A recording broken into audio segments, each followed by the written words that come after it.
Hi everyone. Welcome to study zone. ಇವತ್ತಿನ ತರಗತಿಯಲ್ಲಿ daily ಒಂದೊಂದು ಕ್ವಶನ್ ಪೇಪರ್ ಏನು ಸಾಲ್ವ್ ಮಾಡ್ತಿದ್ದೆ. ಅದರದ್ದು ಇವತ್ತು ಕಂಟಿನ್ಯೂ ಸೀರೀಸ್ ಆಗಿ ಇವತ್ತು 18ನೇ ಕ್ವಶನ್ ಪೇಪರ್ ಆಗಿರುತ್ತೆ ಇದು. ಐ ಹೋಪ್ ನೀವು ಕಳೆದ 17 ಪೇಪರ್ನ ನೋಡಿದಿರಂತ ಭಾವಿಸ್ತೀನಿ. ಇನ್ನೂ ಯಾರು ನೋಡಿಲ್ಲ ಅವನಿಗೆಲ್ಲ ನೋಡ್ಕೊಳ್ರಿ, ಎಲ್ಲಿ ಸಿಗ್ತಾವಂತ ಕೂಡ ನಾನು ಹೇಳ್ತೀನಿ. ಈಗ ಯಾಕೆ ನಾನು KPSC ಕ್ವಶನ್ ಪೇಪರ್ನೇ ತೊಗೊಳ್ತೀನಿ ಅಂದರೆ, ಇದು ಕಂಪ್ಲೀಟಾಗಿ ಅವರು ಟ್ರೆಂಡಿಗೆ ತಕ್ಕಂಗೆ ಡೀಟೇಲ್ ಆಗಿ ಇನ್ ಡೆಪ್ತ್ ಆಗಿ ಕ್ವಶನ್ ತೆಗಿತಾರೆ KPSC ಅವರು. ಆ ದೃಷ್ಟಿಯಿಂದ ಫಸ್ಟು. ಆಮೇಲೆ ಇದರಲ್ಲಿ ಬರುವಂಥ ಛೋಟ ಮೋಟ ಕ್ವಶನ್ಸನ್ನು, ಸಿಂಗಲ್ ಲೈನ್ ಕ್ವಶನ್ಸ್ ಏನೇನು ಬರ್ತಾವಲ್ವ ಇದರಲ್ಲಿ, ಆ ಕ್ವಶನ್ಸನ್ನು ಕಾಪಿ ಪೇಸ್ಟ್ ಮಾಡ್ತಾರೆ. ಇದ್ಯಾವುದು PC ಪೇಪರ್ ಆಗ್ಬೋದು, PSI ಆಗ್ಬೋದು, KA ಆಗ್ಬೋದು. ಅದಕ್ಕೋಸ್ಕರ ನೀವು ಮ್ಯಾಕ್ಸಿಮಮ್ಮು KPSC ಕ್ವಶನ್ಸ ಸಾಲ್ವ್ ಮಾಡ್ತಿದ್ದೀನಿ. ಬಟ್ ಉಳಿದಿದ್ದ ಪೇಪರ್ನು ಕೂಡ ಸಾಲ್ವ್ ಮಾಡ್ತೀನಿ. ಬಟ್ ಇವಾಗ ನಾನು ಅದನ್ನೇ ಕಂಟಿನ್ಯೂಸ್ ಆಗಿ ಮಾಡ್ತಿದ್ದೀನಿ. ಓಕೆ, ಅದೇ ರೀತಿಯಾಗಿ ಅದರಲ್ಲಿ KPSCಲೇ ರನ್ ಆಗ್ತಿರೋ ಕ್ವಶನ್ ಪೇಪರ್ ಇದು 18ನೇ ಕ್ವಶನ್ ಪೇಪರ್ ಆಗಿರುತ್ತೆ. ಓಕೆನಾ. ಇದು ಯಾವುದಂದ್ರೆ ಅಸಿಸ್ಟೆಂಟ್ ಅಕೌಂಟ್ ಅಸಿಸ್ಟೆಂಟ್ ನಡೆದಿರುವಂಥ 2023 ನವೆಂಬರ್ 5 ನಡೆದೈತಿದೆ ಎಕ್ಸಾಮ್. ಆ ಪೇಪರ್ನ ಸಾಲ್ವ್ ಮಾಡ್ತಿದ್ದೀನಿ. 2023 ನಡೆದಿದೆ. ಕೋಡ್ ನಂಬರ್ ಬೇಕಂದ್ರೆ 559. ಓಕೆ, ಉಳಿದಿದ್ದು 17 ಪೇಪರ್ ಯಾವ್ಯಾವ ಸಾಲ್ವ್ ಮಾಡಿದ್ದೀನಿ ಅಂತ ಅಂದರೆ, ಇದೇ ಫಸ್ಟ್ ಟೈಮ್ ಕ್ಲಾಸಸ್ ನೋಡ್ತಿರೋರಿಗೆ ಈಗ ಆಲ್ರೆಡಿ ಗ್ರೂಪ್ ಬಿ ಅಲ್ಲಿ ನಡೆದಿರುವಂತಹ sericulture HK, assistant director HK, assistant director non HK, engineering assistant executive non HK, assistant executive HK, sericulture extension non HK, assistant electrical inspector HK, assistant electrical inspector non HK, assistant director fisheries, ಆಮೇಲೆ assistant director economics. ಇವೆಲ್ಲ GK paper ಆಗಿರ್ತವೆ. ಓಕೆನಾ. ಆಮೇಲೆ group C ಇಲ್ಲಿ cooperative inspector ಆಗಿದೆ, CTI 2 ಆಗಿದ್ದಾವೆ. ಆಮೇಲೆ group C ಇಲ್ಲಿ PDO ಆಗಿದೆ. ಆಮೇಲೆ JE ಪೇಪರ್ ಕೂಡ ಆಗಿದೆ. ಆಮೇಲೆ ಗ್ರೂಪ್ ಎದಲ್ಲಿ AC SAD 2 ಪೇಪರ್ ಆಗಿದ್ದಾವೆ. AC SAD HK ನಾನ್ HK 2 ಪೇಪರ್ ಆಗಿದೆ. ಟೋಟಲ್ ಆಗಿ 17 ಪ್ರಶ್ನೆ ಪತ್ರಿಕೆಗಳು ಆಗಿದ್ದಾವೆ. ಇವತ್ತಿನ ಸೇರಿ 18 ಪ್ರಶ್ನೆ ಪತ್ರಿಕೆಗಳು ಇಂಟು 100 ಅಂದರೆ ಇದರಲ್ಲಿ 1800 ಪ್ರಶ್ನೆಗಳಾದವು ನಿಮಗೆ. ಓಕೆನಾ. ಇನ್ನು ಯಾಕೆ ಕ್ವಶನ್ ಪೇಪರ್ ನಾವು ಆಲ್ರೆಡಿ ಎಕ್ಸಾಮ್ಸ್ ಆಗಿರೋದ್ರನ್ನೇ ನಾವು ನೋಡ್ಕೋಬೇಕಂತಂದ್ರೆ, ಯಾವ ಥರ ಟ್ರೆಂಡ್ ಬರುತ್ತೆ ಅಂತ ನಿಮಗೆ ಗ್ರಿಪ್ ಬಂದ್ಬಿಡ್ತೆ ಅಂದರೆ, ಓದುವಾಗ ಈ ಟಾಪಿಕ್ ಬರುತ್ತೆ, ಈ ಸಬ್ಜೆಕ್ಟಲ್ಲಿ ಈ ಟಾಪಿಕ್ ಬರುತ್ತೆ ಅಂತ ನಿಮಗೆ ಒಂಥರ ಗೊತ್ತಾಯ್ತು ಅಂದರೆ ಆಮೇಲೆ ಓದೋಕ್ಕೆ ಸರಿಗೆ ಬರುತ್ತೆ. ಈಗ ಸುಮ್ಮನೆ ಎಲ್ಲಿಗೆ ಹೋಗ್ತಿದ್ವಿ ಅಂತ ಗೊತ್ತಿಲ್ಲದೆ ನಾವು ಸುಮ್ಮನೆ ಬಸ್ ಹತ್ತಿದ್ರೆ ಹೆಂಗೆ ಹೇಳಿ, ಆ ಥರ ನಿಮ್ಗೆ ಕಂಪ್ಲೀಟ್ ಕ್ಲಾರಿಟಿ ಬರಬೇಕಂದ್ರೆ ಕ್ವಶನ್ ಪೇಪರ್ನೇ ನೋಡಬೇಕು. ನಾವು ಮಾಡಲ್ ಕ್ವಶನ್ ಪೇಪರ್ ನೋಡ್ರಿ ಅಂತ ಹೇಳ್ತಿಲ್ಲ, ಎಕ್ಸಾಮ್ ನಡೆದಿರೋ ಕ್ವಶನ್ ಪೇಪರ್ನೇ ನೋಡಿರ್ಬೇಕು ನೀವು. ಓಕೆನಾ.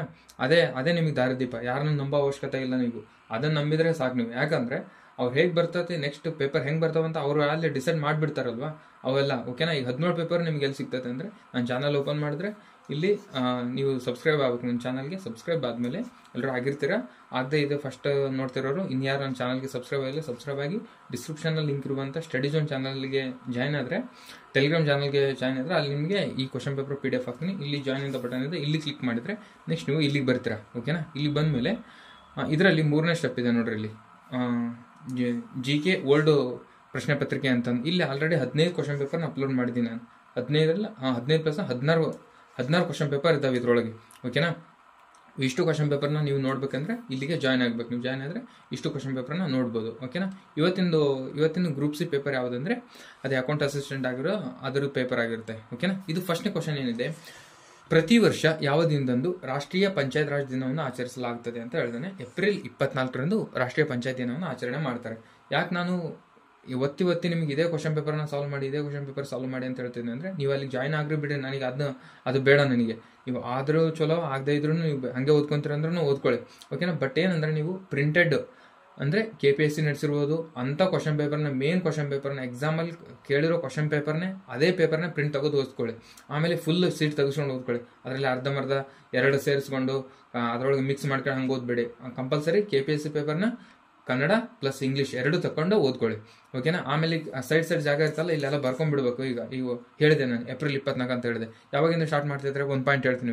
ಯಾವಾಗಿಂದ ಮಾಡ್ತಿದ್ದಾರೆ ಅಂದರೆ 2010 ಇದನ್ನ ಆಚರಣೆ ಮಾಡ್ತಿದ್ದಾರೆ. ಇದು 1 ಪಾಯಿಂಟ್ ಆಯಿತು. ಓಕೆನಾ. ಪ್ರತಿ ಎಕ್ಸಾಮಲ್ಲೂ ಪ್ರತಿ 100 ಕ್ವಶನ್ಗೂ 1 ಪಾಯಿಂಟ್ ಎಕ್ಸ್ಟ್ರಾ ಮಾಡ್ಕೊಂತ ಹೋದ್ರೆ ಅಂದರೆ 200 ಪಾಯಿಂಟ್ ಆಗ್ತಾವೆ ನಿನಗೆ. ಒಂದು ಕ್ವಶನ್ ಬಂದಿರೋದು 1 ಪಾಯಿಂಟ್ 200 ಪಾಯಿಂಟ್. ಓಕೆನಾ. ಈಗ 18 ಕ್ವಶನ್ ಪೇಪರ್ ಅಂದರೆ 1800. ಓಕೆನಾ. ಹಂಗೆ ಲೆಕ್ಕ ಹಾಕ್ರಿ. ಹಾಗೆ ಆಗುತ್ತದು. ಅದಕ್ಕೆ ಡೈಲಿ ಒಂದು ಕ್ವಶನ್ ಪೇಪರ್ನ ಬಿಡಿಸೋಕಂತ ಎತ್ತಿಟ್ಬಿಡ್ಬೇಕು. ನೀನು ಕಾಂಪಿಟೇಟಿವ್ ಫೀಲ್ಡಲ್ಲಿ ಇದೆಯಾ ಅಂದರೆ ನೀವು ಡೈಲಿ ಒಂದು ಕ್ವಶನ್ ಪೇಪರ್ ಫಿಕ್ಸ್ ನಿನಗೆ. ಓಕೆನಾ. ಆ ಥರ ಮಾಡಿ. ನಾನು ಇಲ್ಲಿ ಕ್ಲಾಸ್ ಜಾಯ್ನ್ ಆಗಿ ನೋಡಿ ಅಂತ ಹೇಳಲ್ಲ. ನಿಮಗೆ ಜಾಯ್ನ್ ಆದರೆ ಆಗೋಕ್ಕಾದರೆ ಆಗಿ, ಇಲ್ಲಾಂದರೆ ಬಟ್ ಇದು ಹೇಳೋದಂತರೂ ಮಾಡಿ. ಓಕೆನಾ. ಕ್ವಶನ್ ಪೇಪರ್ ಎಲ್ಲ ಪ್ರಿಂಟ್ ತೊಗೊಂಡು ಓದ್ಕೊಳ್ಳಿ. ಆಮೇಲೆ ನಿಮಗೆ ಪಂಚಾಯತಿ ಅಂತ ಬಂದ್ಬಿಡಲ್ಲ ಇದು 2010 ಅಂತ ಮತ್ತೇನೋ ಎಕ್ಸ್ಟ್ರಾ ಪಾಯಿಂಟ್ ಬಂದ್ರೆ ಇಲ್ಲೆಲ್ಲ ಟಕ ಟಕ ಹಂಗೆ ಬರ್ಕೊಂಡ್ಬಿಡ್ಬೇಕು. ಓಕೆನಾ? ಸಣ್ಣ ಸಣ್ಣ ತೆಗೆಸ್ಕೊಂಡ್ರೆ ಅಲ್ಲಿ ಬರ್ಕೊಳಕ್ಕಾಗಲ್ಲ ನಿಮಗೆ. ಅದಕ್ಕೋಸ್ಕರ ದೊಡ್ಡ ಶೀಟೇ ತೆಗೆಸ್ಕೊಳ್ರಿ. ಒಂದು 10-20 ರೂಪಾಯಿ ಆದರೆ ಒಂದು ಪೇಪರ್ ಬಂದ್ಬಿಡುತ್ತೆ. ಓಕೆನಾ? ಆ ಥರ ಮಾಡಿ. ಓಕೆ, ನೆಕ್ಸ್ಟ್ 4ನೇ ಕ್ವಶನ್ ಏನು ಕೇಳಿದಾನೆ, ಇದು ಕೂಡ ಪಂಚಾಯತ್ ರಿಲೇಟೆಡೇ ಬಂದಿದೆ. ಓಕೆನಾ? ಆ 4 ಸಮಿತಿಗಳು ಕೊಟ್ಟಿದ್ದಾನೆ. ಈ ಸಮಿತಿಗಳು ಯಾವುದಕ್ಕೆ ಸಂಬಂಧಿಸಿವೆ ಅಂತ ಕೇಳಿದ್ದಾನೆ. ಈ ಸಮಿತಿಗಳು ಯಾವುದಕ್ಕೆ ಸಂಬಂಧಿಸಿವೆ ಅಂತ. ಒಂದು ನಿಮಿಷ.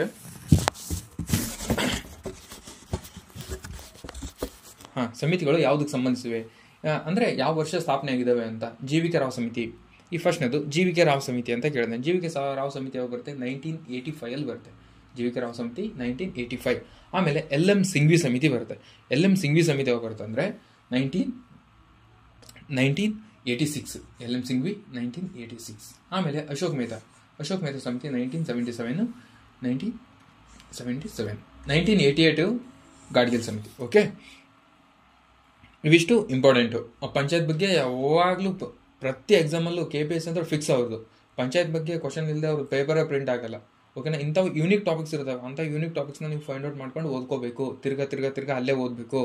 ಓಕೆನಾ? ಯಾವ ಸಬ್ಜೆಕ್ಟಲ್ಲಿ ಎಷ್ಟು ಕ್ವಶನ್ನು ಯಾವ ಚಾಪ್ಟರ್ ಮೇಲೆ ಬರ್ತಾವಂತ ಕೂಡ ನಿಮಗೆ ಗೊತ್ತಾಗಬೇಕಂದ್ರೆ ಕ್ವಶನ್ ಪೇಪರ್ ಬಿಡಿಸ್ಬೇಕು ನೀವು. ಓಕೆ, ಅದಕ್ಕೋಸ್ಕರ ನಾನು ಇದನ್ನ ಸೀರೀಸ್ ಮಾಡ್ತಿರೋದು. ಓಕೆ, ಹುಡುಗರು ನೆಗ್ಲೆಕ್ಟ್ ಮಾಡ್ಕೊಳ್ತಾರೆ, ಸುಮ್ಮನೆ ಫ್ರೀಯಾಗಿ ಸಿಗ್ತಾರೆ ಅನ್ನೋದಕ್ಕೋಸ್ಕರ ಜಸ್ಟ್ ನಾ ಅಷ್ಟೇ ಇಟ್ಟಿರೋದು. ಓಕೆ, ಒಂದೊಂದು ಪೇಪರ್ ಬರೋಕ್ಕೆ ಹೋದ್ರೂ ಬೇರೆ ಕಡೆ ಕೋಚಿಂಗ್ ಸೆಂಟ್ರಲ್ಲಿ ಬರೋಕ್ಕೆ ಹೋದ್ರೂ ಜಾಸ್ತಿನೇ ಐತೆ. ನಾನು ಹೇಳಲ್ಲ, ಬಟ್ ಒಟ್ಟು ರೆಗ್ಯುಲರಾಗಿ ನೀವು ಅಲ್ಲಿ 100 ರೂಪಾಯಿ ಕಟ್ಟಿನ ಅನ್ನೋದಕ್ಕಾರ ನೀವು ರೆಗ್ಯುಲರಾಗಿ ನೋಡಲಿ ಅನ್ನೋದು ಅಷ್ಟೇ. ಅದು 150 ಇರಬೇಕು. ಎಷ್ಟು?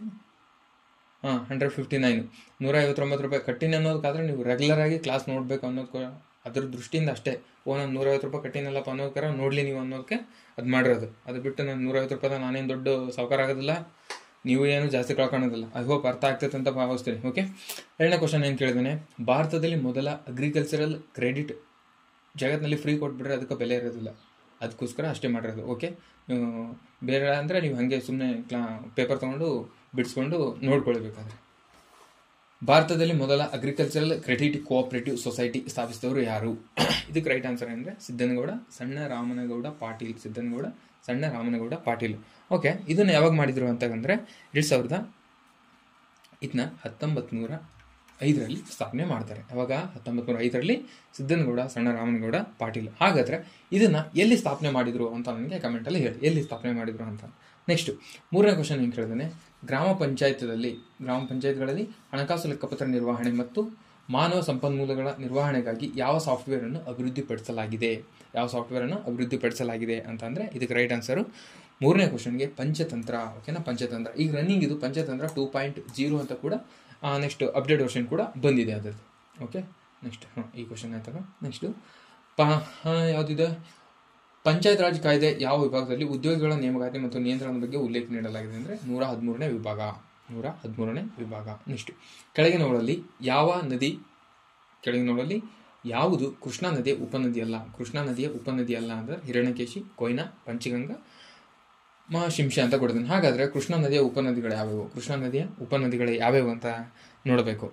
ಸ್ವಲ್ಪ ಗ್ಲಾನ್ಸ್ ಹಂಗೆ ನೆನ್ಪು ಮಾಡ್ಕೋಬೇಕು.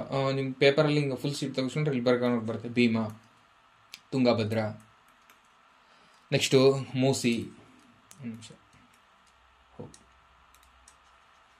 ಮೂಸಿ, ಘಟಪ್ರಭಾ, ಮಲಪ್ರಭಾ, ವರ್ಣ, ಯರ್ಲಾ ಅಂತ ಒಂದು ಬರುತ್ತೆ,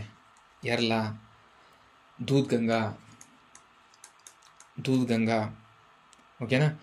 ಮನೇರು, ಎನ್ನ ಇಂಥ ಒಂದಿಷ್ಟು ಬರ್ತವೆ. ಕೊಯ್ನಾ, ಆಮೇಲೆ ಹಿರಣ್ಯಕೇಶಿ, ಕೊಯ್ನಾ, ಪಂಚಗಂಗಾ ಇವೆಲ್ಲ ಬರ್ತವೆ. ಶಿಂಷಾ ಇದು ಕೃಷ್ಣಾ ನದಿಯ ಉಪನದಿ ಅಲ್ಲ. ಇದು ಯಾವ ನದಿಯ ಉಪನದಿ ಅಂದರೆ ಕಾವೇರಿ ನದಿಯ ಉಪನದಿ ಆಗಿರ್ತದೆ. KAPY ಅಂದರೆ ಕೃಷಿ ಅರಣ್ಯ ಪ್ರೋತ್ಸಾಹ ಯೋಜನೆ. KAPY ಕೃಷಿ ಅರಣ್ಯ ಪ್ರೋತ್ಸಾಹ ಯೋಜನೆ. ಇದು ಯಾವಾಗ ಬರ್ತದೆ ಅಂದರೆ 2012ರಲ್ಲಿ ಬರ್ತದೆ. 2012ರಲ್ಲಿ ಬರೋದು KAPY ಕೃಷಿ ಅರಣ್ಯ ಪ್ರೋತ್ಸಾಹ ಯೋಜನೆ. ನೆಕ್ಸ್ಟ್ 2021-22ರ ಸಮೀಕ್ಷೆಯ ಪ್ರಕಾರ ಕರ್ನಾಟಕದಲ್ಲಿ ಒಟ್ಟು ಅರಣ್ಯ ಪ್ರದೇಶ ಎಷ್ಟು?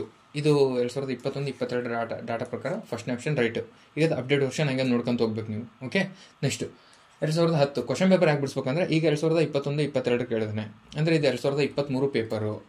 ಕೇಳಿದಾನೆ ಅಂದರೆ ಈಗ ನಾವು ಲಾಸ್ಟ್ ಇಯರ್ ನೋಡ್ಕೋಬೇಕು. ಈಗ 2025ರಲ್ಲಿದ್ದೀವಿ. ರೀಸೆಂಟಾಗಿ ಯಾವಾಗ ಬಂದಿದೆ ಸಮೀಕ್ಷೆ ಅದರ ನೋಡ್ಕೋಬೇಕು. ಆ ದೃಷ್ಟಿಯಿಂದ ಅದಕ್ಕೆ ಕಂಪೇರ್ ಮಾಡ್ಕೊಂತ ಹೋಗಬೇಕು.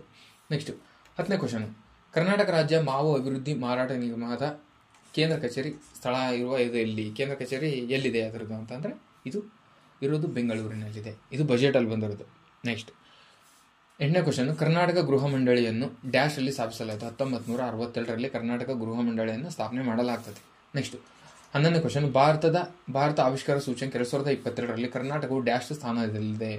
ಆವಿಷ್ಕಾರ ಸೂಚ್ಯಂಕ ಅಂದರೆ ಇನ್ನೋವೇಷನ್ ಇಂಡೆಕ್ಸದಲ್ಲಿ ಕರ್ನಾಟಕ ಎಷ್ಟನೇದು ಅಂದರೆ ಮೊದಲ ಸ್ಥಾನದಲ್ಲಿದೆ. ಕರ್ನಾಟಕ ಇಂಡೆಕ್ಸ್ ಮೊದಲ ಸ್ಥಾನದಲ್ಲಿ, ಕರ್ನಾಟಕ ಇನ್ನೋವೇಷನ್ ಇಂಡೆಕ್ಸಲ್ಲಿ ಮೊದಲ ಸ್ಥಾನದಲ್ಲಿದೆ. ನೆಕ್ಸ್ಟ್ ಅವಳ ಜಲಪಾತಕ್ಕೆ ತಕ್ಕಂತೆ, ಎತ್ತರಕ್ಕೆ ತಕ್ಕಂತೆ ಅಂದರೆ ಎತ್ತರ ಎಷ್ಟೆಷ್ಟಿದೆ ಎತ್ತರ ಅಂತ ನಿಮ್ಗೆ ಗೊತ್ತಿರಬೇಕು. ಹಂಗಾದ್ರೆ ಎತ್ತರಕ್ಕೆ ತಕ್ಕಂತೆ ಹೇಳೋಕೆ ಬರ್ತದೆ. ಕಲ್ಲತ್ತಿಗಿರಿ ಎಷ್ಟು ಮೀಟರ್ ಎತ್ತರ ಇದೆ ಅಂದರೆ 122. Kalhattigiri 122. Barkana falls 399. Jog falls 253.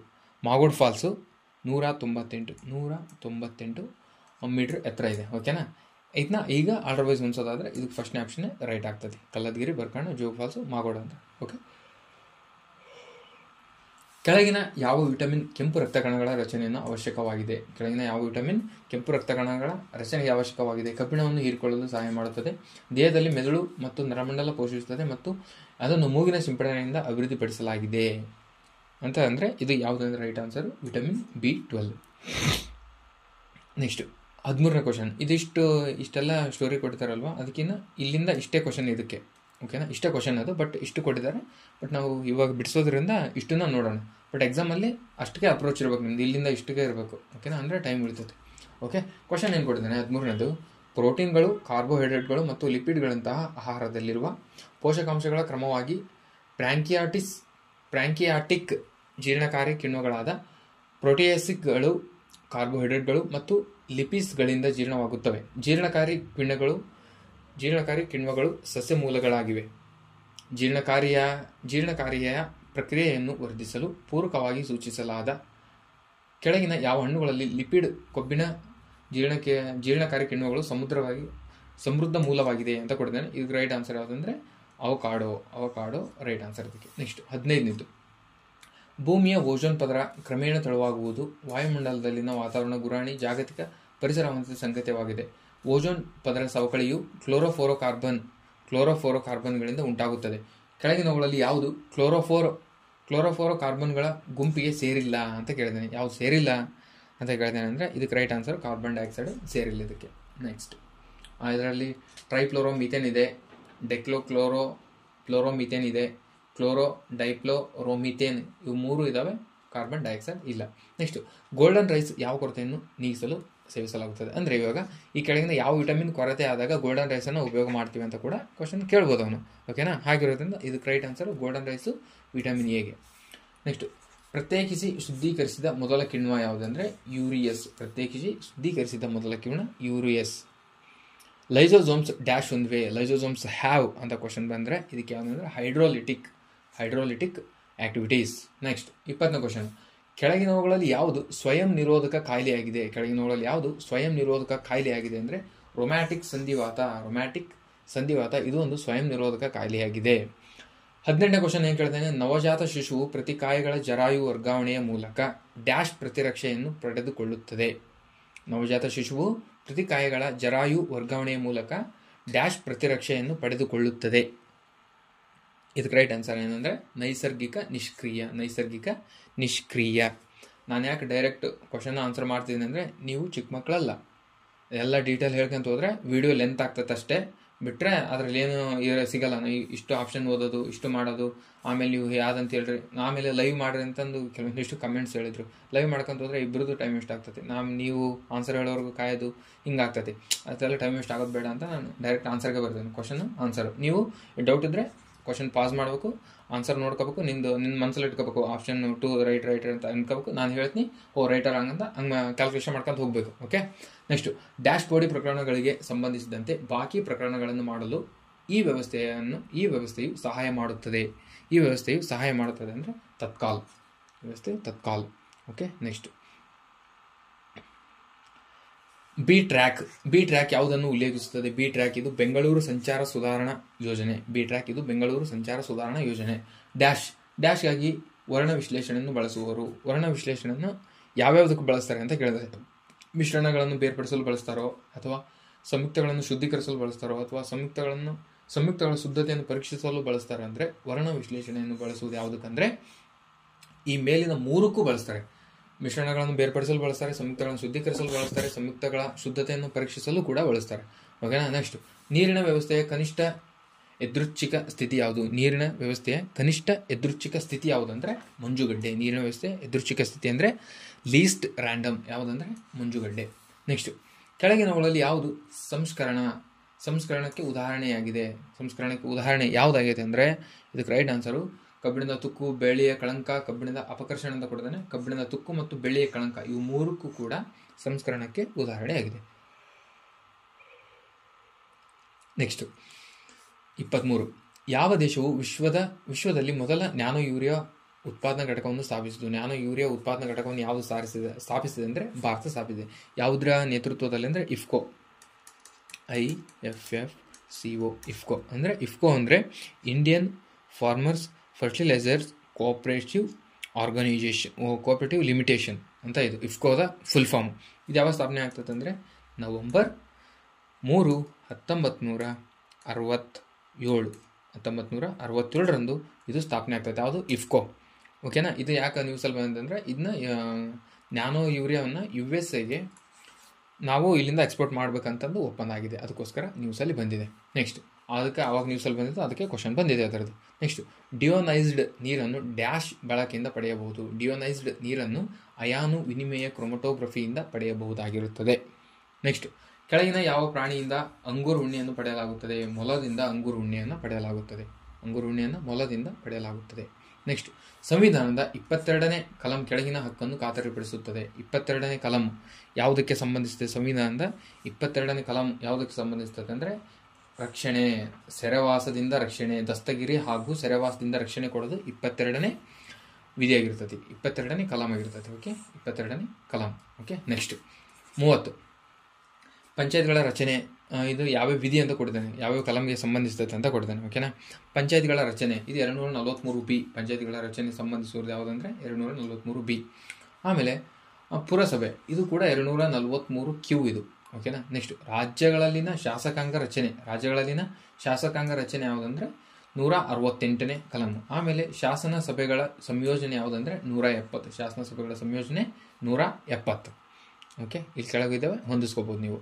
Next, ಭಾರತೀಯ ಸಂವಿಧಾನದ ಯಾವ ತಿದ್ದುಪಡಿಯು ಮೂಲಭೂತ ಹಕ್ಕುಗಳ ಪಟ್ಟಿಯಿಂದ ಆಸ್ತಿ ಹಕ್ಕನ್ನು ತೆಗೆದುಹಾಕಿತು?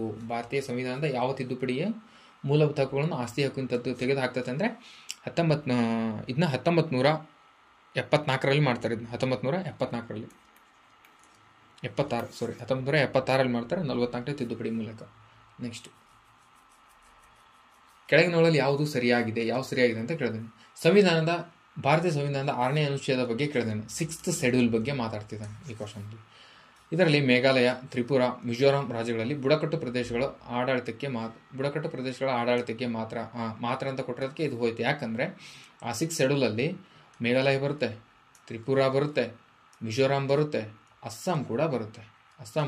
ಹಾಗಿರೋದ್ರಿಂದ ಅಸ್ಸಾಂ ಕೂಡ ಇವು 4ದಕ್ಕೂ ಕೂಡ ಅಪ್ಲೈ ಆಗ್ತದೆ. ಇಲ್ಲಿ 4ನೇದು ಕೊಟ್ಟಿಲ್ಲ, ಬಟ್ ಮಾತ್ರ ಅಂತ ಕೊಟ್ಟಿರೋದಕ್ಕೆ ಇದು ರಾಂಗ್ ಆಗ್ತದೆ.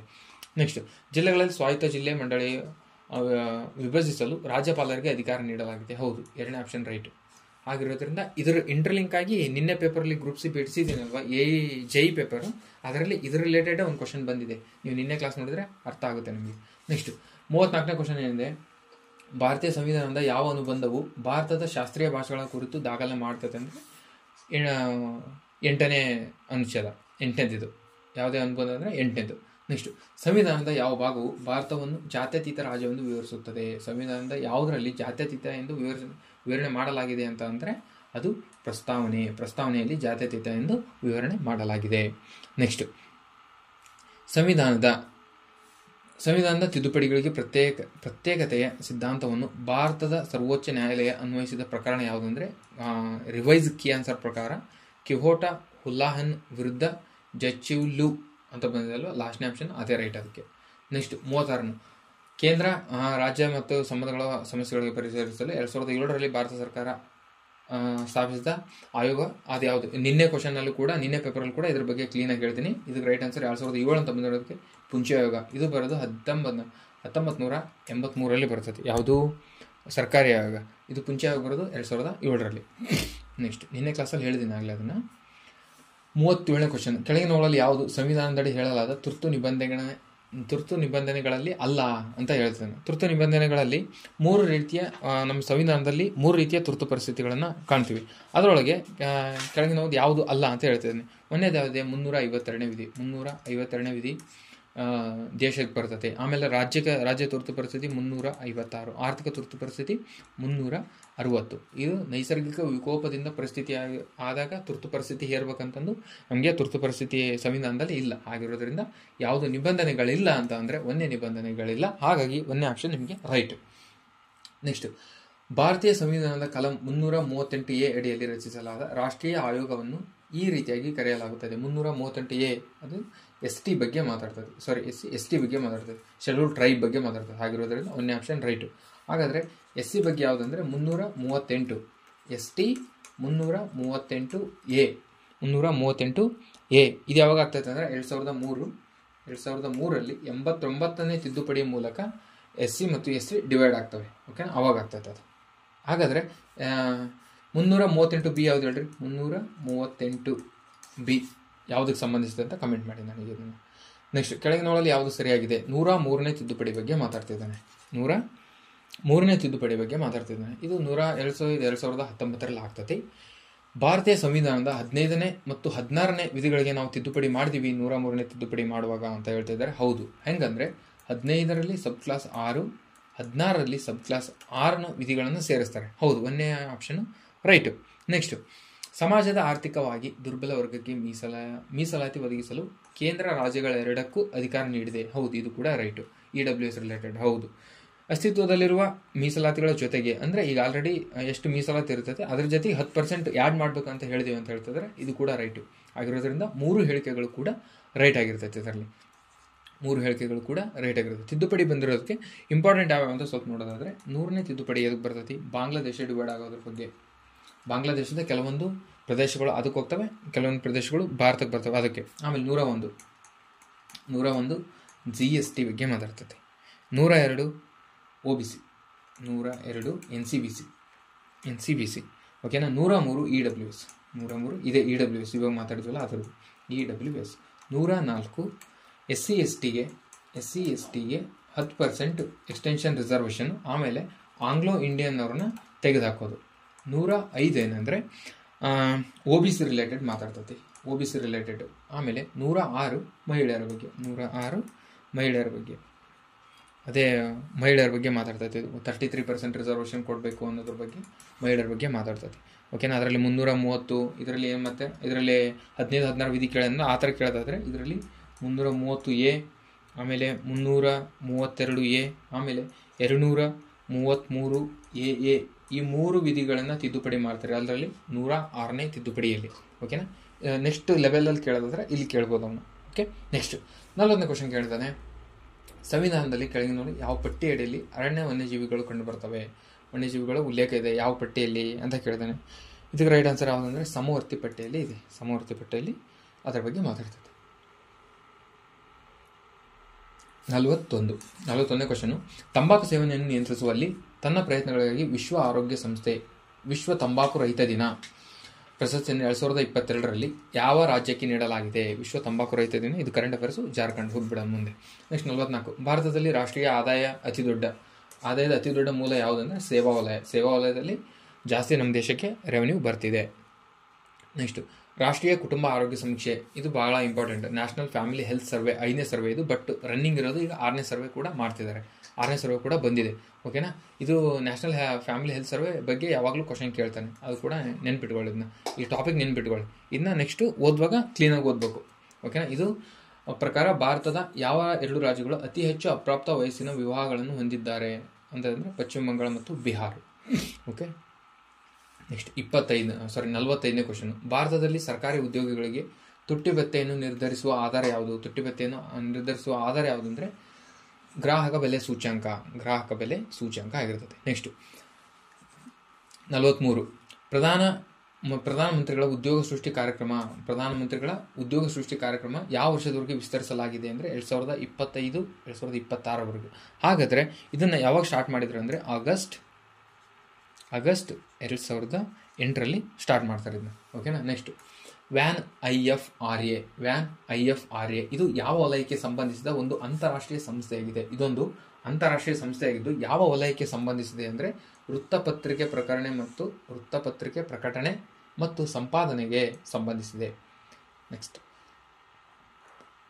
47 ನೀವು ಕಲಿಯುವಾಗ ಗಳಿಸಿ ಅರ್ನ್ ವೈಲ್ ಯು ಲರ್ನ್ ಯೋಜನೆಯನ್ನು ಡ್ಯಾಶ್ದಲ್ಲಿ ಪ್ರಾರಂಭಿಸಲಾಯಿತು. ಎಲ್ಲಿ ಪ್ರಾರಂಭಿಸಲಾಯಿತು ಅಂದರೆ ಪ್ರವಾಸೋದ್ಯಮ ಸಚಿವಾಲಯದಲ್ಲಿ. ಓಕೆ, ಪ್ರವಾಸೋದ್ಯಮ ಸಚಿವಾಲಯದಲ್ಲಿ ಇದನ್ನು ಪ್ರಾರಂಭ ಮಾಡ್ತಾರೆ. ನೆಕ್ಸ್ಟ್ ಏನಿದೆ, ಪಟ್ಟಣದೊಳಕ್ಕೆ ಕರೆದೊಯ್ಯುವ ಪ್ರಧಾನ ರಸ್ತೆಗಳು ಜೊತೆಗೆ ಮೊದಲ ಉಪನಗರಗಳು ಬೆಳೆಯುತ್ತವೆ. ಈ ರೀತಿಯ ಬೆಳವಣಿಗೆಯನ್ನು ಏನೆಂದು ಕರೆಯುತ್ತಾರೆ ಅಂದರೆ ರಿಬ್ಬನ್ ಎಂದು ಕರೆಯುತ್ತಾರೆ. ಈ ರೀತಿಯ ಬೆಳವಣಿಗೆಯನ್ನು ನಾವು ರಿಬ್ಬನ್ ಎಂದು ಕರೆಯುತ್ತಾರೆ. ಹಾಗಿದ್ದಾಗ ಇನ್ಫಿಲ್ ಅಂದ್ರೆ ಏನಂದ್ರೆ development and redevelopment urban area. Development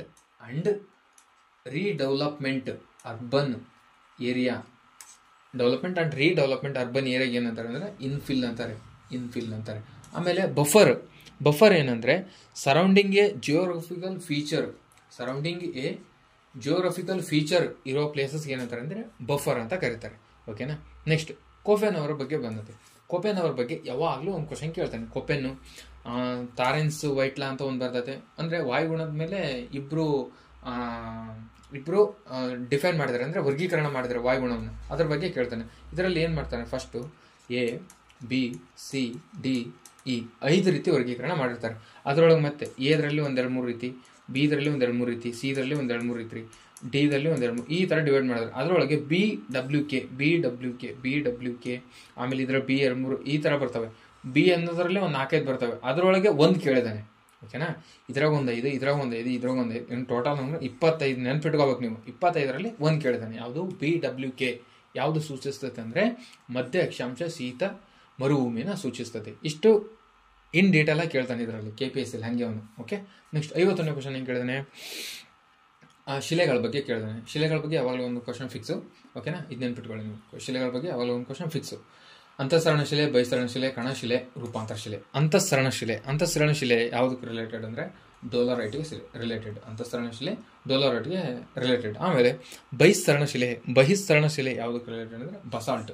ಬಹಿಸ್ತರಣ ಶಿಲೆ ಬಸಾಲ್ಟ್ಗೆ ರಿಲೇಟೆಡ್. ಆಮೇಲೆ ಕಣ ಅಥವಾ ಪದರ ಶಿಲೆ ಯಾವುದಕ್ಕಂದ್ರೆ ಪೀಟ್. ಕಣಶಿಲೆ ಪೀಟ್ಗೆ ಸಂಬಂಧಿಸ್ತದೆ. ಕ್ವಾರ್ಟ್ಜೈಟ್ ಇದು ರೂಪಾಂತರ ಶಿಲೆಗೆ ಸಂಬಂಧಪಡುತ್ತದೆ. ಓಕೆ. ನೆಕ್ಸ್ಟ್ 49 ಸೀಳು ಕಣಿವೆ ರಿಫ್ಟ್ ವ್ಯಾಲಿ ನಿರ್ಮಾಣಕ್ಕೆ ಪ್ರಮುಖ ಕಾರಣವೇನು? ರಿಫ್ಟ್ ವ್ಯಾಲಿ ನಿರ್ಮಾಣಕ್ಕೆ ಏನು ಕಾರಣ? ಇದಕ್ಕೆ ಏನು ರೀಸನ್ನು ಅಂದರೆ ಸಾಮಾನ್ಯ ಸಾಧಾರಣ ಸ್ತರಭಂಗ. ಓಕೆನಾ. ಅದಕ್ಕೆ ರೈಟ್ ಆನ್ಸರ್. ಓಕೆ. ನೆಕ್ಸ್ಟ್ ಎಷ್ಟಾದ ಇವಾಗ 50 ಕ್ವಶನ್ನು. Next 52ನೇ question. ಕರ್ನಾಟಕದ ಕರಾವಳಿ ಜಿಲ್ಲೆಗಳಲ್ಲಿ ಕಡಿಮೆ ಕಾಲುವೆ ನೀರಾವರಿ ಇದೆ. ಸಮರ್ಥನೆ ಮತ್ತು ಕಾರಣ ಎರಡಕ್ಕೆ ಇಂಟರ್ಲಿಂಕ್ ಮಾಡಿ ಹಂಗೆ ಕೇಳ್ತಿರ್ತಾನೆ. ಓಕೆನಾ. ಕರ್ನಾಟಕ ಕರಾವಳಿ ಜಿಲ್ಲೆಗಳಲ್ಲಿ ಕಡಿಮೆ ಕಾಲುವೆ ನೀರಾವರಿ ಇದೆ. ಹೌದು, ಯಾಕಂದರೆ ಕರಾವಳಿಯಲ್ಲಿ ಮಳೆ ಜಾಸ್ತಿ ಆಗುತ್ತಕ್ಕ, ಅದಕ್ಕೋಸ್ಕರ ಅಲ್ಲಿ ಕಡಿಮೆ ಕಾಲುವೆ ನೀರಾವರಿ ಇರುತ್ತೆ. ಹೌದು, ಒಂದೇ ಆಪ್ಷನ್ ರೈಟು. ಕರ್ನಾಟಕ ಕರಾವಳಿ ಜಿಲ್ಲೆಗಳು ಸಾಕಷ್ಟು ಮಳೆಯನ್ನು ಪಡೆಯುತ್ತವೆ. ಹೌದು, 2 ರೈಟು. ಅಂದರೆ ಅಲ್ಲಿ ಪಶ್ಚಿಮ ಘಟ್ಟಗಳು ಇರೋದ್ರಿಂದ ಜಾಸ್ತಿ ಮಳೆ ಆಗ್ತದೆ ಅಲ್ಲಿ. ಆಗಿರೋದ್ರಿಂದ 2 ಹೇಳಿಕೆಗಳು ಕೂಡ ರೈಟು. ಅಂದರೆ ಸಮರ್ಥನೆ ಸರಿಯಾಗಿದೆ, ಆದರೆ ಕಾರಣ ವಿವರಣೆ ಸರಿಯಾಗಿಲ್ಲ. ಅವ್ರು ಹಂಗಿದು 2 ಸರಿಯಾಗಿದೆ. ಸಮರ್ಥನೆ ಮತ್ತು ಕಾರಣ 2 ಸರಿ, ಮತ್ತು ಸಮರ್ಥನೆಗೆ ಕಾರಣವು ಸರಿಯಾದ ವಿವರಣೆಯಾಗಿದೆ. ಹೌದು, ಇದೇ ಆಪ್ಷನ್ನೇ 2ನೇ ಆಪ್ಷನ್ನೇ ರೈಟ್ ಇದಕ್ಕೆ. ನೆಕ್ಸ್ಟ್ 54ನೇ ಕ್ವಶನ್. ಮಧ್ಯ ಭಾರತದ ಪರ್ವತ ಶ್ರೇಣಿಗಳ ಉತ್ತರದಿಂದ ದಕ್ಷಿಣದವರೆಗೆ ದಿಕ್ಕಿನ ಸರಿಯಾದ ಅನುಕ್ರಮಣೆ ಹೊಂದಿಸಿ ಬರೆಯಿರಿ. ಇದು ಉತ್ತರ ಅಂದರೆ ಇದು ದಕ್ಷಿಣ. ಇದಕ್ಕೆ ಆರ್ಡರ್ ವೈಸ್ ಇಲ್ಲಿ ಬೆಟ್ಟಗಳನ್ನೆಲ್ಲ ಆರ್ಡರ್ ವೈಸ್ ಹೊಂದಿಸ್ತಾರೆ ಅಂತ ಬರೆದಿದೆ. ಫಸ್ಟ್ನಾಗ ಇಲ್ಲಿ ವಿಂಧ್ಯ ಪರ್ವತ ಬರುತ್ತೆ. ಓಕೆನಾ. ನೆಕ್ಸ್ಟ್ ಸಾತ್ಪುರ ಬರುತ್ತೆ. ಅದರ ನೆಕ್ಸ್ಟ್ ಅಜಂತ ಪರ್ವತ ಬರುತ್ತೆ ಮಹಾರಾಷ್ಟ್ರದ ಆಗಿರೋದ್ರಿಂದ ಇವು 3ಗಳು ಕರೆಕ್ಟ್ ಇದಾವೆ. ಆಗಿರೋದ್ರಿಂದ 1ನೇ ಆಪ್ಷನ್ ರೈಟ್.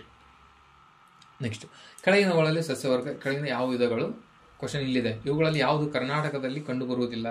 ಈಗ ಕೊಟ್ಟಿರುವಂಥ ಸಸ್ಯವರ್ಗಗಳು ಕರ್ನಾಟಕದಲ್ಲಿ ಯಾವ್ದು ಕಂಡುಬರೋದಿಲ್ಲ ಅಂತ ಕೇಳಿದಾನೆ. ಓಕೆನಾ. ಕರ್ನಾಟಕದಲ್ಲಿ ಯಾವ್ದು ಕಂಡುಬರೋದಿಲ್ಲ ಅಂತ ಕೇಳಿದಾನೆ. ಆಗಿರೋದ್ರಿಂದ ಕರಾವಳಿ. ಹೌದು, ನಮ್ಮದ್ರಲ್ಲಿ ಕರಾವಳಿ ಇದೆ ಅಂದರೆ ಒಂದೇದು ಇದೆ. ನಿತ್ಯ ಹರಿದ್ವರ್ಣ ಸಸ್ಯವರ್ಗ. ಹೌದು, ನಿತ್ಯ ಹರಿದ್ವರ್ಣ ಸಸ್ಯವರ್ಗ ಇದರಲ್ಲಿ ಪಶ್ಚಿಮ ಘಟ್ಟಗಳಲ್ಲಿ ಕಂಡುಬರ್ತೈತೆ. ಆಮೇಲೆ ಪರ್ವತ ವಲಯ ಸಸ್ಯವರ್ಗ ಕೂಡ ಪಶ್ಚಿಮ ಘಟ್ಟದಲ್ಲಿ ಕಂಡುಬರ್ತೈತೆ. ಆಮೇಲೆ ಎಲೆ ಉದುರುವ ಸಸ್ಯವರ್ಗ ಈ ಕಡೆ ದಕ್ಷಿಣ ಭಾಗದ ಕರ್ನಾಟಕದ ದಕ್ಷಿಣ ಭಾಗದಲ್ಲಿ ಕಂಡುಬರ್ತೈತಿ. ಸೂಚಿಪೂರ್ಣ ಸಸ್ಯವರ್ಗ ಕಂಡುಬರಲ್ಲ. ಯಾಕಂದ್ರೆ ಸೂಚಿಪೂರ್ಣ ಸಸ್ಯವರ್ಗ ಕಂಡುಬರೋಕೆ ಮಂಜುಯುಕ್ತವಾದಂಥ ವಾತಾವರಣ ಇರಬೇಕು, ಅಂತಲ್ಲಿ ಕಂಡುಬರ್ತೈತೆ. ಹಾಗಿರೋದ್ರಿಂದ ಆಪ್ಷನ್ ಇ ರೈಟ್ ಆನ್ಸರ್. ಇದಕ್ಕೆ ಆಪ್ಷನ್ ಇ ಅದು ನಮ್ದ್ರಲ್ಲಿ ಕಂಡುಬರಲ್ಲ. ನೆಕ್ಸ್ಟ್ 53ನೇ ಕ್ವಶನ್ ಏನು ಕೇಳಿದ್ರೆ, ರಾಸಾಯನಿಕ ಶೀತಲೀಕರಣವು ಡ್ಯಾಶ್ನಲ್ಲಿ ಪ್ರಧಾನವಾಗಿದೆ. ರಾಸಾಯನಿಕ ಶೀತಲೀಕರಣವು ಯಾವುದರಲ್ಲಿ ಪ್ರಧಾನವಾಗಿದೆ ಅಂದರೆ ಉಷ್ಣ ಮತ್ತು ಆರ್ದ್ರ ಪ್ರದೇಶದಲ್ಲಿ ರಾಸಾಯನಿಕ ಶೀತಲೀಕರಣ ಜಾಸ್ತಿ ಇರುತ್ತೆ. ಓಕೆನಾ. ನೆಕ್ಸ್ಟ್ ಇದು ಕರೆಂಟ್ ಅಫೇರ್ಸ್. ಇದು ಏಷ್ಯನ್ ಗೇಮ್ಸಲ್ಲಿ 2022ರಲ್ಲಿ ಭಾರತ ಎಷ್ಟು ಪದಕ ಗಳಿತ? 107 ಈ ಥರ ಕ್ವಶನ್ ಕೇಳ್ತಾರೆ. ನೆಕ್ಸ್ಟ್ ಹರ್ಘರ್ ಜಲ್ ಇದು ಯಾವುದು ಪ್ರಮಾಣೀಕೃತ ರಾಜ್ಯ ಅಂದರೆ ಗೋವಾ. ಬಂಡಾಯದ ಬಗ್ಗೆ ಕೇಳ್ತಾನೆ. ಜಗತ್ ಜವಾಹರ್ ಮಾಲ್, ಆಮೇಲೆ ದಾರ್ ರಾವ್ ಚೆನ್ನಮ್ಮ ಪೋಲಿಗಾರ್ ಬಂಡಾಯ. ಚೆನ್ನಮ್ಮ ಇದು ಕಿತ್ತೂರು ಬಂಡಾಯ ಅಂತ ನಿಮಗೆ ಗೊತ್ತಿರುತ್ತೆ. ಓಕೆನಾ. ಯಾವಾಗ ನಡೀತಾ? 1824ರಲ್ಲಿ ನಡೀತದೆ. ಭಗತ್ ಜವಾಹರ್ ಮಲ್ ಇದು ಯಾವಾಗ ಮಾಡ್ತಾರೆ ಅಂದರೆ ಇದು ಕೂಕಾ ಬಂಡಾಯಕ್ಕೆ ಸಂಬಂಧಪಡ್ತಾರೆ ಅವರು. ಕೂಕಾ ಬಂಡಾಯ ಯಾವಾಗ ಆಗ್ತದೆ ಅಂದರೆ 1872. ನೆಕ್ಸ್ಟ್ ದಾರ್ ರಾವ್ ಇವರು ಬಂಡಾಯ. Option A ಬಂಡಾಯಕ್ಕೆ ಸಂಬಂಧಿಸ್ತಾರೆ. ಬಂಡಾಯಕ್ಕೆ ಇದು ಸಾಗರದಲ್ಲಿ ನಡೀತದೆ. ಯಾವಾಗ ನಡೀತದೆ ಅಂದರೆ 1842ರಲ್ಲಿ ನಡೀತದೆ. ನೆಕ್ಸ್ಟ್ ಚೆನ್ನಮ್ಮನ ಕಿತ್ತೂರಾಣಿ ಚೆನ್ನಮ್ಮ ಇದು 1824. ಪೋಲಿಗಾರ್ ಬಂಡಾಯ ನರಸಿಂಹ ಇದು ಒಂದೇ ಬೆಳೀತು. ಇದು ಯಾವಾಗಂದರೆ 1799ರಿಂದ 1805ರವರೆಗೂ ನಡೀತೈತಿ ಇದು. ಓಕೆ. ನೆಕ್ಸ್ಟ್ ಈ ಕೆಳಗಲ್ಲಿ ನೀವು ಹೊಂದಿಸ್ಕೋಬೇಕು. 58ನೇ ಕ್ವಶನ್. ಕೇಂದ್ರ ಸರ್ಕಾರದಿಂದ ಕನ್ನಡ ಭಾಷೆಗೆ ಯಾವ ವರ್ಷದಲ್ಲಿ ಶಾಸ್ತ್ರೀಯ ಸ್ಥಾನಮಾನ ಸಿಕ್ಕಿತು? ಶಾಸ್ತ್ರೀಯ ಸ್ಥಾನಮಾನ ಯಾವಾಗ ಸಿಕ್ತು ಅಂದರೆ 2008. ತೆಲುಗು ಮತ್ತು ಕನ್ನಡಕ್ಕೆ ಎರಡಕ್ಕೂ ಒಂದೇ ಸರಿಗೆ ಸಿಗ್ತೈತೆ 2008ರಲ್ಲಿ. ಇದರ ನೆಕ್ಸ್ಟ್ ಕ್ವಶನ್ ಇದೆ, ಅದರಲ್ಲಿ 11 ಸಿಗ್ತಾವಲ್ವಾ? 11 ಹೇಳ್ತೀನಿ ಒಂದ್ಸರಿ. ಅದು ಬೇರೆ ಕ್ವಶನ್ ಇದೆ, ಅದರದ್ದು ರಿಲೇಟೆಡ್, ಅವಾಗ ಹೇಳ್ತೀನಿ. ಓಕೆ. ನೆಕ್ಸ್ಟ್ ಪ್ರತಿಪಾದನೆ, ಆಮೇಲೆ ಕಾರಣ ಕೊಡಿದ್ದಾನೆ. ಬೆಂಗಾಲ್, ಬಿಹಾರ್, ಒರಿಸ್ಸಾಗಳಲ್ಲಿ ಸ್ಥಾಪಿತವಾದ ಮೇಲೆ ಇಂಗ್ಲಿಷರು ತಮ್ಮ ವ್ಯಾಪಾರ ಹೆಚ್ಚಿಸಲು ಹಲವು ಮಾರ್ಗಗಳನ್ನು ಬಳಸಿದರು. ಕಾರಣ ದೇಶದ ಕರಕುಶಲ ಉದ್ಯಮಗಳಲ್ಲಿ ವಿನಾಶವಾದ ಹಾದಿ ಹಿಡಿದಿತ್ತು. ಹೌದು. ನೆಕ್ಸ್ಟ್ ಬೆಂಗಾಳ ವ್ಯಾಪಾರೋದ್ಯಮವನ್ನು ಹಲವು ಕಾನೂನಾತ್ಮಕ ವಿಧಾನಗಳಿಂದ ಬ್ರಿಟಿಷರು ಏಕಸ್ವಾಮ್ಯಕ್ಕೆ ಬಳಸಿದರು ಅಂತ ಹೇಳ್ತಿದ್ದಾನೆ. ಆಗಿರೋದ್ರಿಂದ ಇದರಲ್ಲಿ ಏನಾಗ್ತದೆ ಅಂದರೆ ಇವೆರಡೂ ಕೂಡ ರೈಟ್ ಆಗ್ತದೆ. ಇದು ಎ ಮತ್ತು ಆರ್ ಸರಿಯಾಗಿದೆ, ವಿವರಣೆ ಕೂಡ ಸರಿಯಾಗಿದೆ ಅಂತ ಕೊಟ್ಟಿದ್ದಾನೆ. ಕೆ ಆನ್ಸರ್ ಇದು ಕೂಡ ರೈಟ್. ನೆಕ್ಸ್ಟ್ 62ನೇ ಕ್ವಶನ್. ಕ್ರಿಪ್ಸ್ ಪ್ರಸ್ತಾವನೆಯು ಅಂಶಗಳನ್ನು ಒಳಗೊಂಡಿದೆ. ಕ್ರಿಪ್ಸ್ ಪ್ರಸ್ತಾವನೆ ಅಂತ ಬಂದ್ಬಿಟ್ಟಲೆ ಕ್ರಿಪ್ಸ್ ಯಾವಾಗ ಬರ್ತೈತೆ ಅಂತ ನೋಡ್ಕೋಬೇಕು. ಫಸ್ಟ್ ಕ್ರಿಪ್ಸ್ ಬರೆದು 1942 ಮಾರ್ಚ್ 22ರಂದು ಕ್ರಿಪ್ಸ್ ಭಾರತಕ್ಕೆ ಬರ್ತದೆ. ಇದು ಸಂಪೂರ್ಣ ಸ್ವಾತಂತ್ರ್ಯಕ್ಕೆ ಬಂತು ಅಂತ ಹೇಳ್ತದೆ. ಒಂದೇ ಆಪ್ಷನ್ ಇಲ್ಲ. ಸಂಪೂರ್ಣ ಸ್ವಾತಂತ್ರ್ಯ ಯಾವಾಗ ಉಲ್ಲೇಖ ಆಗ್ತದೆ ಅಂದರೆ 1929ರಲ್ಲಿ ಉಲ್ಲೇಖ ಆಗ್ತದೆ. ಇದಕ್ಕೂ ಕ್ರಿಪ್ಸ್ಗೂ ಸಂಬಂಧ ಇಲ್ಲ. ಹಾಗಿರೋದ್ರಿಂದ ಇದು ಸಂವಿಧಾನ ಸಿದ್ಧಪಡಿಸುವ ಸಮಿತಿಯ ಸೃಷ್ಟಿಸುವುದಕ್ಕೋಸ್ಕರ ಕ್ರಿಪ್ಸ್ 1942 ಮಾರ್ಚ್ 22ರಂದು ಬರ್ತದೆ. ಹಾಗಿರೋದ್ರಿಂದ ಎರಡನೇ ಆಪ್ಷನ್ ಮಾತ್ರ ರೈಟ್ ಆಗಿರುತ್ತೆ. ನೆಕ್ಸ್ಟ್ ಪ್ರಥಮ ಮಹಾಯುದ್ಧದ ಭಾರತದ ಆರ್ಥಿಕ ವ್ಯವಸ್ಥೆಯ ಮೇಲೆ ಅಗಾಧ ಪರಿಣಾಮ ಬೀರಿತು. ಏನೇ ಪರಿಣಾಮ ಬೀರಿತು? ಭಾರತದ ಕೈಗಾರಿಕೆ ಸ್ಥಾಪನೆಯಿಂದ ಕಾರ್ಮಿಕರಿಗೆ ಉದ್ಯೋಗ ಅವಕಾಶ ಹೆಚ್ಚಿಸಿದವು. ಹೌದು. ಯುದ್ಧಕ್ಕೆ ಅವಶ್ಯಕವಾದ ಶಸ್ತ್ರಾಸ್ತ್ರಗಳನ್ನು ಉತ್ಪಾದನೆ ಹೆಚ್ಚಿತು. ಹೌದು. ಎರಡು ಹೇಳಿಕೆಗಳು ರೈಟು. ಆಮೇಲೆ ಸಾಮಾನ್ಯವಾಗಿ ಜನಸಾಮಾನ್ಯರ ಕಾರ್ಮಿಕರ ಸ್ಥಿತಿಗತಿಗಳು ಉತ್ತಮಗೊಂಡವು. ಇಲ್ಲ, ಉತ್ತಮಗೊಂಡಿಲ್ಲ. ಆಪ್ಷನ್ ಇದು ರಾಂಗು. ದವಸ ಧಾನ್ಯಗಳ ಬೆಲೆಗಳು ಕಡಿಮೆ ಆದವು. ಇಲ್ಲ, ಜಾಸ್ತಿ ಆಗ್ತವೆ. ಇವೆರಡು ರಾಂಗು. ಆಗಿರೋದ್ರಿಂದ ಒಂದನೇ ಆಪ್ಷನ್ ಮತ್ತು ಎರಡನೇ ಆಪ್ಷನ್ ಎರಡು ರೈಟ್ ಆಗಿರ್ತವೆ. ಓಕೆ. ನೆಕ್ಸ್ಟ್ ಕೆಳಗಿನ ಕಾಲಾನುಕ್ರಮದಲ್ಲಿ ಜೋಡಣೆ ಮಾಡಿರಿ. ಕಾಲಾನುಕ್ರಮದಲ್ಲಿ ಜೋಡಣೆ ಮಾಡ್ಬೇಕಂದ್ರೆ ಕೆಳಗೆ ಕೊಟ್ಟಿರುವ ಇವೆಂಟ್ ನಿಮಗೆ ಇಯರ್ ಗೊತ್ತಿರಬೇಕು. ಓಕೆನಾ. ಸೂರತೊಡಕು ಯಾವಾಗ ಆಗುತ್ತೆ? 1907. ಬೆಂಗಾಲ್ ವಿಭಜನೆ ಯಾವಾಗುತ್ತೆ? 1906. ನೆಕ್ಸ್ಟ್ ಮುಸ್ಲಿಂ ಲೀಗ್ ಸ್ಥಾಪನೆ ಯಾವಾಗುತ್ತೆ? 1916. ನೆಕ್ಸ್ಟ್ ಕಾಂಗ್ರೆಸ್ ಅಧಿವೇಶನದಲ್ಲಿ ಅದರ ಸಂವಿಧಾನ ಕುರಿತು ಯಾವಾಗ ಮಾತಾಡ್ತಾರೆ ಅಂದರೆ 1936 ಏಪ್ರಿಲ್ 1ರಂದು ಮಾತಾಡ್ತಾರೆ. ಹಾಗಿರೋದ್ರಿಂದ ಇದನ್ನ ಇವಾಗ ನೀವು ಆರ್ಡರ್ ವೈಸ್ ಹೊಂದಿಸಬಹುದು. ಹಾಗಿರೋದ್ರಿಂದ ಆಪ್ಷನ್ 4. ನೆಕ್ಸ್ಟ್ ಕೆಳಗಿನವುಗಳಲ್ಲಿ ದಿವಾನರ ಕಾಲಾನುಕ್ರಮದಲ್ಲಿ ಬರೆಯಿರಿ. ದಿವಾನರ ಕಾಲಾನುಕ್ರಮದಲ್ಲಿ ಬರಬೇಕಂದ್ರೆ ನಿಮ್ಗೆ ಇವ್ರದ್ದು ಟರ್ಮ್ ಗೊತ್ತಿರ್ಬೇಕು ನಿಮಗೆ, ಅಂದರೆ ಕಾಲಾನುಕ್ರಮದಲ್ಲಿ ಬರ್ತದೆ. ವಿಶ್ವೇಶ್ವರಯ್ಯವ್ರದ್ದು ಯಾವಾಗಂದರೆ 1912ರಿಂದ 1918. ದಿವಾನ್ ಪೂರ್ಣಯ್ಯವ್ರವ್ರದ್ದು ಯಾವಾಗಂದರೆ ಇವ್ರದ್ದು ಇದರಲ್ಲಿ 1700 ಆ ರೇಂಜಲ್ಲಿ ಬರ್ತದೆ. ಯಾವಾಗಂದರೆ 1799. ಇವರು ಟಿಪ್ಪು ಸುಲ್ತಾನು ಆವಾಗ ಬರ್ತಾರೆ. ಆ ಟರ್ಮಲ್ಲೇ ಇರ್ತಾರೆ ಇವರು. 1799ರಿಂದ 1811 ಆ ರೇಂಜ್ವರೆಗೆ ಇರ್ತಾರೆ ದಿವಾನ್ ಪೂರ್ಣಯ್ಯ. ಆಮೇಲೆ ಶೇಷಾದ್ರಿಯವರವರು 1883ರಿಂದ 1901ವರೆಗೂ ಇರ್ತಾರೆ. ಆಮೇಲೆ ಕಾಂತರಾಜ್ ಅವರು ಬರೋದು 1981. ಸಾರಿ, ಒಂದು ನಿಮಿಷ ರಾಂಗ್ ಇದು. ಇವರು 1918, 81 18 ಮೇಲೆ ಬರ್ತಾರೆ. ದಿವಾನ್ ಪೂರ್ಣಾಯಿ ಹೋದ್ಮೇಲೆ ಬರೋದು ಕಾಂತರಾಜ್ ಅವರು. ಹಾಗಿರೋದ್ರಿಂದ ಇವೆರಡು ನೋಡ್ಕೊಂಡ್ರೆ ಸಾಕು, ಆಪ್ಷನ್ 2 ರೈಟ್. ನೆಕ್ಸ್ಟು 4 ಜನ ಮಹನೀಯರು ಕೊಟ್ಟಿದ್ದಾರೆ, ಅವರು ಯಾವುದು ರಿಲೇಟೆಡ್ ಅಂತ ಕೊಟ್ಟಿದ್ದಾರೆ. ಓಕೆನಾ. ಬಿ ಎಂ ಶ್ರೀಕಂಠಯ್ಯ ಅವರು ಯಾವುದಕ್ಕೆ? ಬಿ ಎಂ ಶ್ರೀಕಂಠಯ್ಯ ಅವರು ಅಶ್ವತ್ಥಾಮ. ಕೆ ವೆಂಕಟಪ್ಪ ಇವರು ಯಾವುದಕ್ಕಂದರೆ ಚಿತ್ರಕಲೆ. ಬೋಳಾರ ಬಾಬುರಾಯ ಇವ್ರು ಯಾವುದಕ್ಕಂದರೆ ವಾಗ್ದೇವಿ. ಇಂದ್ರ ಅನ್ನೋದು ಗುಲ್ವಾಡಿ ವೆಂಕಟರಾಯರವ್ರಿಗೆ. ಹಾಗಿರೋದ್ರಿಂದ ಇದು ಆಪ್ಷನ್ 4. ನೆಕ್ಸ್ಟ್ ಅಂದರೆ ಫಾರಿನರ್ಸ್ ಬರ್ತಾರಲ್ವಾ ಅಂಬಾಸಿಡರ್ಸು, ಅವರು ಯಾವ ದೇಶದಿಂದ ಬಂದರೆ ಅಂತ ಕೇಳ್ತಾನೆ. ಇಬ್ನಾ ಬಟೂಟಾ ಇದೆಲ್ಲರೂ ಗೊತ್ತಿರುತ್ತೆ. ಇಬ್ನಾ ಬಟೂಟಾ ಮೊರಕ್ಕೋ ದೇಶದಿಂದ ಬರ್ತಾರೆ. ಬಾರ್ಬೋಸಾ ಪೋರ್ಚುಗಲ್ನಿಂದ ಬರ್ತಾರೆ.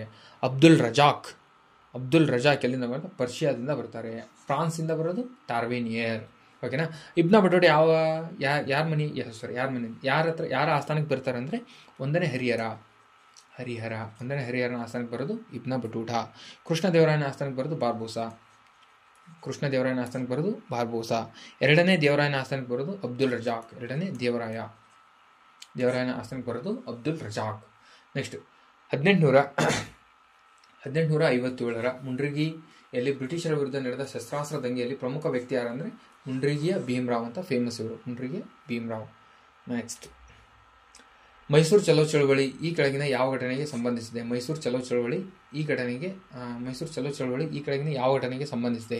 ಸ್ವಾತಂತ್ರ್ಯ ಚಳವಳಿ, ಕರ್ನಾಟಕ ಏಕೀಕರಣ ಚಳವಳಿ, ಭಾರತ ಬಿಟ್ಟು ತೊಲಗಿ ಚಳವಳಿ, ಜವಾಬ್ದಾರಿಯುತ ಸರ್ಕಾರಕ್ಕೆ. ಅಂದರೆ ಇದು ಜವಾಬ್ದಾರಿಯುತ ಸರ್ಕಾರಕ್ಕೆ. ಮೈಸೂರು ಚಲೋ ಚಳವಳಿ ಜವಾಬ್ದಾರಿಯುತ ಸರ್ಕಾರಕ್ಕೆ.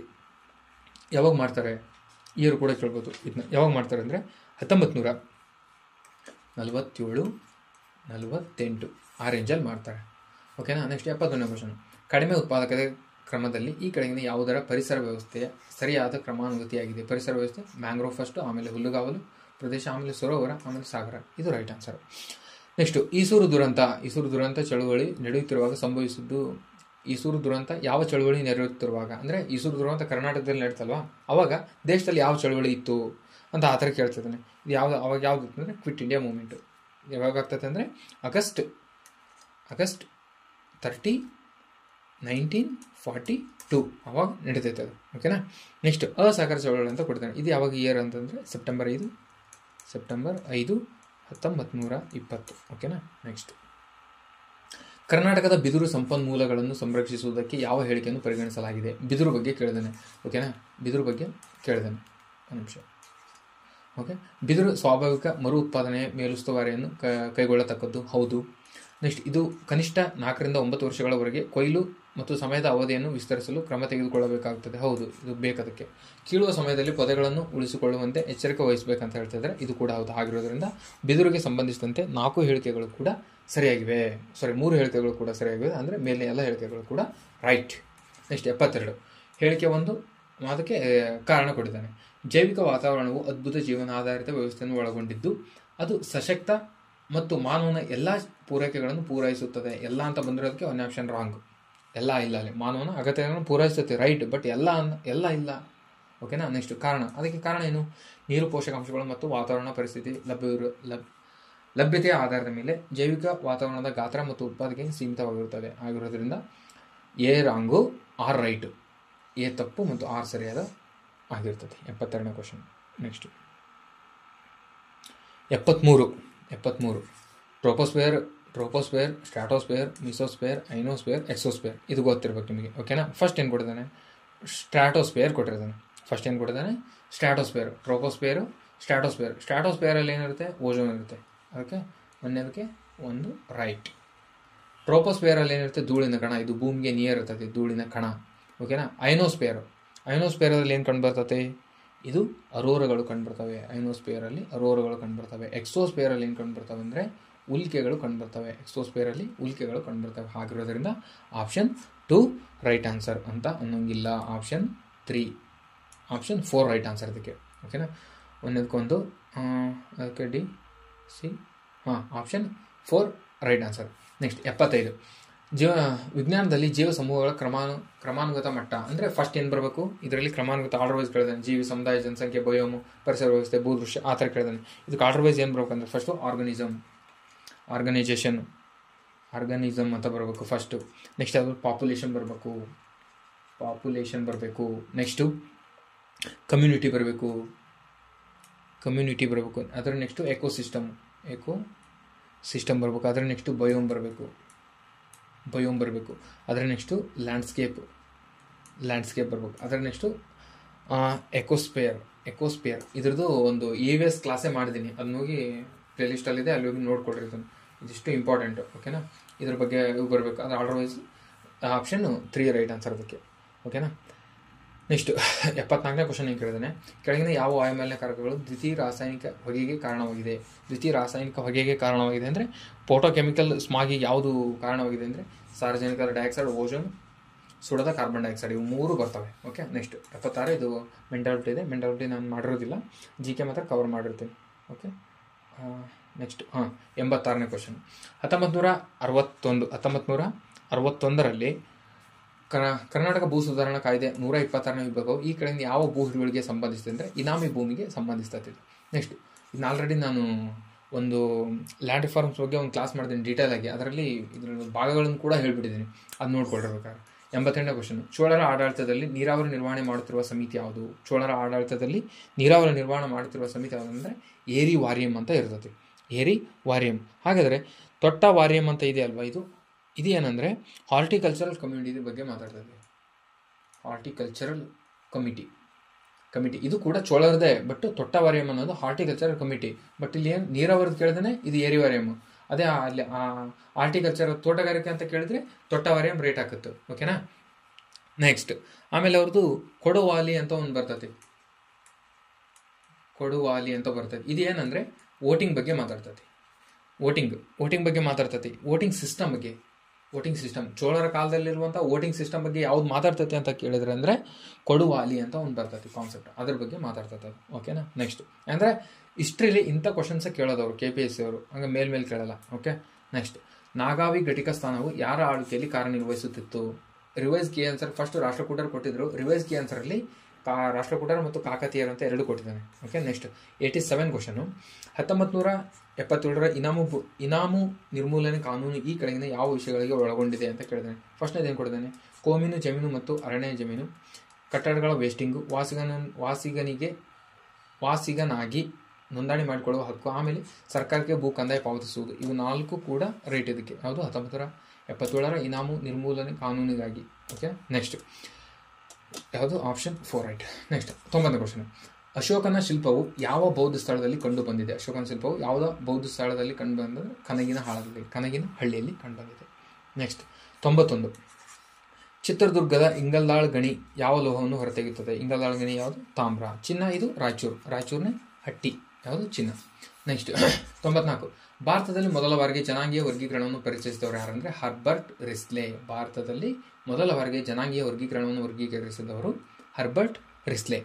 ನೆಕ್ಸ್ಟ್, ದಾಸ ಸಾಹಿತ್ಯವು ಯಾವ ಕ್ಷೇತ್ರದ ಮೇಲೆ ಪ್ರಭಾವ ಬೀರುತ್ತದೆ ಅಂದರೆ ಸಂಗೀತದ ಮೇಲೆ ಪ್ರಭಾವ ಬೀರುತ್ತದೆ. ಯಾವುದು? ದಾಸ ಸಾಹಿತ್ಯ. ಇಲ್ಲಂ ಎಂಬುದು ಏನು?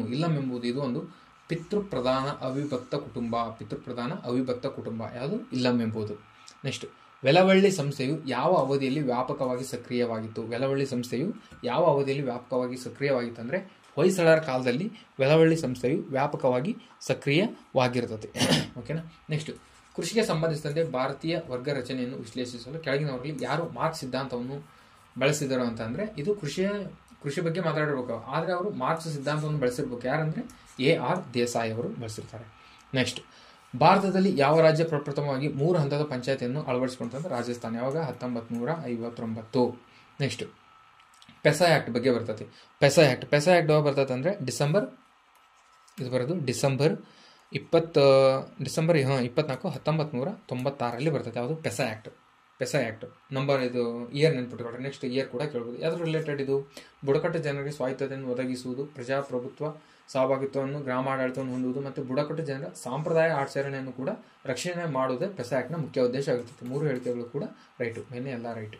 ನೆಕ್ಸ್ಟ್, ಸಮುದಾಯ ಅಭಿವೃದ್ಧಿ ಕಾರ್ಯಕ್ರಮ ಇದು ಯಾವಾಗ ಬಂತು? ಸಮುದಾಯ ಅಭಿವೃದ್ಧಿ ಕಾರ್ಯಕ್ರಮ ಬಂದದ್ದು 1952. ರಾಷ್ಟ್ರೀಯ ವಿಸ್ತರಣಾ ಸೇವೆ ಬಂದದ್ದು 1953. IRDP ಅಂದರೆ ಸಮಗ್ರ ಗ್ರಾಮೀಣ ಅಭಿವೃದ್ಧಿ ಕಾರ್ಯಕ್ರಮ ಬಂದದ್ದು 1978. ಆಮೇಲೆ ನರೇಗಾ ಬಂದದ್ದು 2005. ಓಕೆನಾ, ಇದು ಐತಲ್ವಾ, ಇವೆರಡು ಮಿಕ್ಸ್ ಮಾಡಿ ಪಂಚಾಯತ್ ಅಂತ ಬಂದಿದ್ದು ಮುಂದೆ. ಪಂಚಾಯತ್ ಅಂತ ಬಂದಿದೆ. ಯಾವುದು ಸಮುದಾಯ ಅಭಿವೃದ್ಧಿ ಕಾರ್ಯಕ್ರಮ ಮತ್ತು ರಾಷ್ಟ್ರೀಯ ವಿಸ್ತರಣಾ ಸೇವೆ ಇವೆರಡನ್ನು ಮಿಕ್ಸ್ ಮಾಡಿಕೊಂಡೆ ನೆಕ್ಸ್ಟ್ ಪಂಚಾಯತಿ ಮಾಡೋಕ್ಕೆ ಮುಂದಾಗಿದ್ದವರು. ಓಕೆ, ನೆಕ್ಸ್ಟ್ ಇದರಲ್ಲಿ ಹೊಂದಿಸ್ಕೊಳ್ಳಿ ಇಲ್ಲಿ. ಓಕೆ, 99ನೇ ಕ್ವಶನ್, ಲಾಸ್ಟ್ ಕ್ವಶನ್. ಭಾರತದಲ್ಲಿ ಪಂಚಾಯತ್ ರಾಜ್ ಸಂಸ್ಥೆಗಳನ್ನು ಗೊಳಿಸದ ನೆಗೆಟಿವ್ ಕ್ವಶನ್, ಗೊಳಿಸದ ರಾಜ್ಯಗಳು ಯಾವುವು? ನಾಗಾಲ್ಯಾಂಡ್, ಮೇಘಾಲಯ, ಮಿಜೋರಾಂ ಇವು 3 ಕೂಡ ಪಂಚಾಯತ್ಗಳನ್ನು ಅಳವಡಿಕೆ ಮಾಡಿಕೊಂಡಿರುವುದಿಲ್ಲ. ಇದನ್ನ ಹೇಳೋದು ಯಾವ ವಿಧಿ ಅಂದರೆ 224ನೇ ವಿಧಿಯಲ್ಲಿ ಹೇಳ್ತದೆ. ಪಂಚಾಯತ್ ಯಾವ್ದ್ರಲ್ಲಿ ಬರ್ತೈತೆ? 9ನೇ ಭಾಗದಲ್ಲಿ ಬರ್ತೈತೆ. ಐ ಹೋಪ್ ನಿಮಗೆ ಇಷ್ಟು 100 ಕ್ವಶನ್ಸ್ ನಿಮಗೆ ಯೂಸ್ ಆಗುತ್ತೆ ಅಂತ ಭಾವಿಸ್ತೀನಿ ನಾನು. ಇನ್ನು ನೆಕ್ಸ್ಟ್ ಯಾವ ಪೇಪರ್ ಬೇಕಂತ ಹೇಳಿದ್ರು ಕೂಡ ನೀವು ಕಮೆಂಟಲ್ಲಿ ತಿಳಿಸಿ, ನಾನು ಮಾಡ್ತೀನಿ. ಅದೇ ರೀತಿ ಕ್ಲಾಸ್ ಹೇಗುತ್ತೆ ಅಂತ ಕೂಡ ನೀವು ಕಮೆಂಟಲ್ಲಿ ಹೇಳಿ ಅಂತ ಹೇಳ್ತಾ, ನಿಮಗೆ ಕಂಪ್ಲೀಟ್ ಎಲ್ಲ ಕ್ಲಾಸಸ್ಸು ಬೇಕಂದರೆ ಅದು ಹೇಳಿದ್ನಲ್ವ, ನೀವು ಅಲ್ಲಿಗೆ ಇದರಲ್ಲಿ ಜಾಯ್ನ್ ಆದರೆ ನಿಮಗೆಲ್ಲ ಕ್ಲಾಸಸ್ಸು ಉಳಿದುದು ಇವ್ಯಾವು 17 ಕ್ಲಾಸು ಬರ್ತವೆ ಅಂತ ಹೇಳ್ತಾ ಇವತ್ತಿನ ಕ್ಲಾಸ್ನ ಇಲ್ಲಿ ಎಂಡ್ ಮಾಡ್ತೀನಿ. Thank you very much. ಇಲ್ಲಿವರೆಗೂ ಕ್ಲಾಸಸ್ ನೋಡಿದವ್ರಿಗೆ ಥ್ಯಾಂಕ್ ಯು ವೆರಿ ಮಚ್ ಅಂತ ಹೇಳ್ತಾ ನೆಕ್ಸ್ಟ್ ಕ್ಲಾಸಲ್ಲಿ ಮತ್ತೆ ಸಿಗ್ತೀನಿ. ಟೇಕ್ ಕೇರ್, ಬಾಯ್.